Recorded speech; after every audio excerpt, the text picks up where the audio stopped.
जो ना मैडम बस में हमारे साथ ऐसा होता है, मैंने वहां से अपने टेबल से पिन्ने उठा के दी उनको। मैंने कहा पिन रख लो अपने साथ, जब कल वो बंदा बैठेगा और हरकत करेगा ना, एक ने इधर से और दूसरी बार नहीं आएगा। दूसरा, ये तो कॉलेज की बात बता रही हूँ, मैच्योर बच्चियां होती हैं, लगा दो 2-4। अगर बच्चों के साथ ऐसा होता है, कभी भी कोशिश करो कि पहले तो अकेले ना जाओ। अगर उस साइड से 5 या 6 बच्चे आते हैं तो वो इकट्ठे झुंड में जाए, इकट्ठे होके जाए। अगर मान लो बच्चा अकेला है की बात होगी, सर्दियों में अंधेरा भी हो जाता है, बच्ची चली गई, पानी भी भर के ले आई, खट के दूसरी तरफ 5 लोग, एक वो बंदा पहलवान था, वो उसके पीछे भागा, लड़की बीच में पहुंच चुकी थी, तो उसका मटका भी पुलिस को वही मिला, उसकी चप्पल भी लड़की की वही मिली। लेकिन जो उसने सुना, वो प्रेजेंस ऑफ माइंड थी, उसके दिमाग में आ गया कि मेरे को ऐसा बताया गया था। मैंने उनको एक ही तरीका बताया कि जब वो पकड़ रहा है उसका ध्यान दूसरी तरफ है, आप कहीं पर हिट करके, आपने हिट करना है, और जब हिट करोगे इतनी जोर की चोट लगती है कि इंसान संभल नहीं पाता है, और वो खुद भागी। घर जाके उसने माँ को बताया, डरते हैं कि ऐसा हो जाएगा, लेकिन बच्चों को जैसे नंबर भी बताते हैं, 100 नंबर पे फोन कर दो। 100 नंबर पे फोन गया, तलाई थाने में गया, थाने से 2 लोग आए, उन 2 लोगों से भी वो कवर नहीं हुआ, पुलिस वालों से लड़ा, वर्दियां फाड़ दी, फिर जब कर दिया ना, जैसे अब मैं आपकी तरफ देख रही हूँ ना, अगर कोई जाके, मतलब अगर जेंट्स, लेडीज नहीं, जेंट्स अगर ऐसे करता है और मैं जाके केस रजिस्टर करवा देती हूँ कि ये इंसान मेरी तरफ लगातार घूम रहा है, तो 354 सेक्शन 354 में केस जमा हो जाता है। उसके बाद बॉडी को टच कर देते हैं तो उसके साथ जो है ABCD आगे धाराएं लग जाती हैं। उस बच्ची ने वो कर लिया, ले गए उसको पकड़ के, उस बंदे को 5 साल की सजा हुई है। माँ पहले बहुत डरी, मैं खुद गई, हम खुद गए, बात की, देखा, पुलिस वाले मेरे साथ गया था, सारा वो किया। फिर मैंने बोला ऐसे डरने की, क्योंकि एक सोसाइटी फियर है, एक स्टिग्मा है कि अगर हम किसी को बताएंगे तो क्या होगा। अरे बच्चा अपना राइट कहाँ प्रोटेक्ट करेगा। पॉक्सो के केसों में मेरे पास फादर ने, मामे ने, चाचे ने, बुआ के बेटे ने, मासी के बेटे ने, मामे के बेटे ने, मामे को 10 साल की सजा हुई है, फादर को 10 साल की सजा हुई है। अगर बच्चे घर में ही प्रोटेक्ट नहीं है, देखो मैं एक बात बताती हूँ कि सबसे पहले आपकी प्रोटेक्शन है घर में, आप माँ बाप के संरक्षण में है। दूसरी प्रोटेक्शन, बच्चा कुछ ऐसे करते थे कि साइड चलो या करो, वो पनिशमेंट नहीं है। पेरेंट्स आ जाते हैं फोन करने में, सेक्शन 87 में हड्डी नहीं टूटनी चाहिए, मुंह पे उंगलियों के निशान नहीं आने चाहिए, कान का पर्दा नहीं फटना चाहिए। अगर ऐसा होता है तो वो ऑफेंस है, तब हम उसको ऑफेंस मान सकते हैं। हाई कोर्ट ने भी एक डिसीजन दे दिया है, क्योंकि मैं अपडेट रहती हूँ, कई बार नहीं पता होता है, तो हाई कोर्ट ने भी दे दिया है कि अगर इतना हल्का सा मार दिया जाता है या स्टिक से डरा दिया, टीचर स्टिक से मारता नहीं, ऐसे डराता है, नहीं मानता है, वो ऑफेंस नहीं है। क्योंकि बच्चे कई बार झूठ भी बोल देते हैं, तो टीचरों पे भी अननेसेसरी लिटिगेशन हो जाता है। पेरेंटल राइट है टीचर के पास भी, माँ बाप की तरह होते हैं टीचर। प्रथम पाठशाला हमारा परिवार है, जहां से हम सीखते हैं, वो है हमारा बिहेवियर। और दूसरा जो लर्निंग है, जो टीचिंग है, वो हम स्कूल में सीखते हैं। मैं भी खुद टीचर हूँ और ये मेरे कॉलेज के हैं। आज भी, उस समय तो मेरे से बच्चे डरते ही डरते हैं, अगर आज भी मैं गेट के अंदर एंटर हो जाती हूँ, वो बच्चे मेरे टाइम के नहीं है, लेकिन सुन सुन के पता होता है, बच्चों का डर होता है कि मैडम कभी गलत नहीं करती है, ठीक है, क्योंकि हमने बच्चों को केयर एंड प्रोटेक्शन देनी है।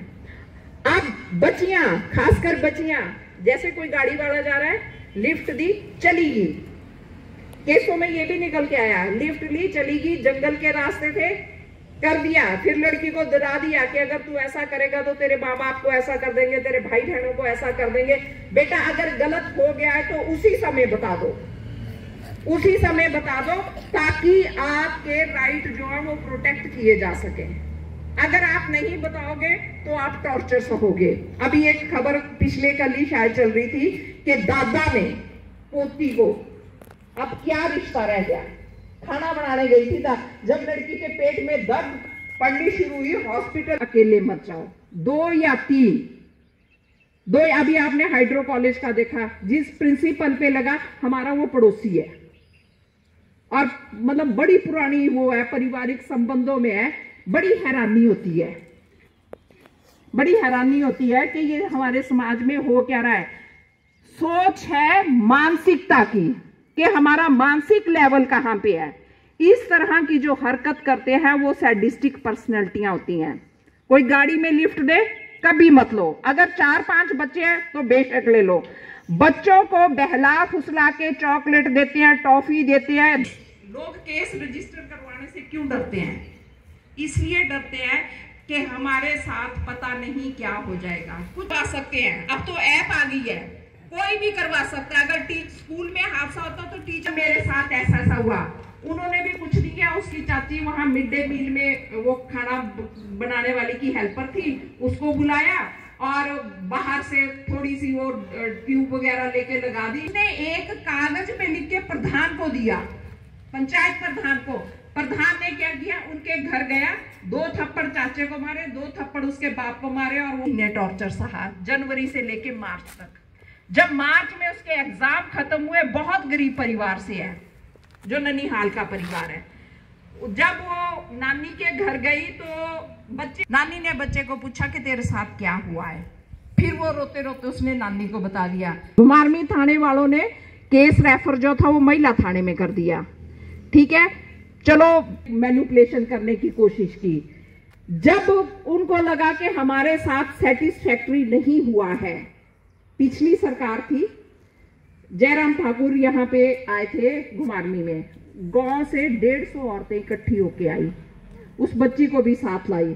और मैंने पिछले दिन क्या किया था कि बच्चे की कस्टडी किसको देनी है, कस्टडी उस इंसान को देनी होती है जहां बच्चा सेफ होता है।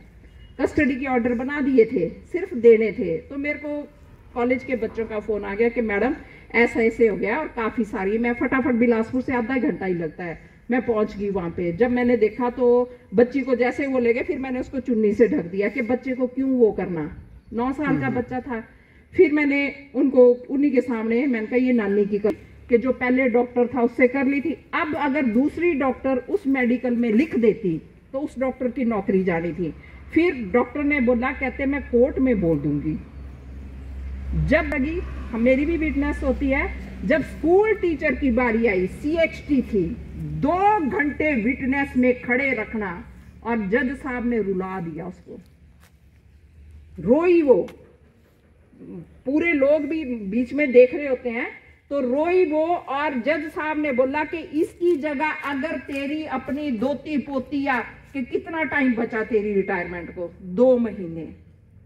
अरे टीचर ने क्या करना था, पेरेंटल है ना, टीचर भी है, पेरेंटल भी है, एक फोन ही घुमाना था ना। आगे इंफॉर्मेशन वो हो सकता है उस बच्ची को उतने ज्यादा टॉर्चर से आज भी रोती है वो बच्ची। अगर उस बच्ची के सामने जब उसके मतलब बीट अंदर होता है ना, अब मैं आपको बताती हूँ कि डर कहाँ पे। आपने उनको तो अरेस्ट कर लिया, लड़की को सबसे पहले साइकोलॉजिस्ट के पास ले जाना होता है, उस बच्चे को कंफर्टेबल करना होता है, उसके बाद है।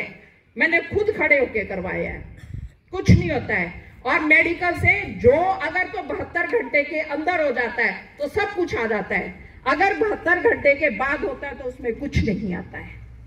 पर डॉक्टर फिर भी लिख देता है क्योंकि उसमें कई चीजें होती हैं कि ये हुआ है वो हुआ है, तो वो सारा कुछ उसमें जो आ जाता है। उसके बाद आपने पुलिस ने एक साइकोलॉजिस्ट का बयान जो है वो मान्य होगा, और उसके बाद वो बच्चा जो सामने जज के सामने बयान होता है, बंद कमरे में होता है, जज होता है, वो भी ले जाना चाहे वो वहां पर प्रेजेंट होते हैं। रिकॉर्डिंग 164 का बयान मान्य है, पुलिस का बयान है 161 का, वो मान्य नहीं है। और आप उस पर साइन करें या ना, इवन हमारे बड़े लोग भी होते हैं, अगर मेरे पास कोई पुलिस वाला का मर्जी है मैं साइन करूं या नहीं करूं, हम पुलिस वाले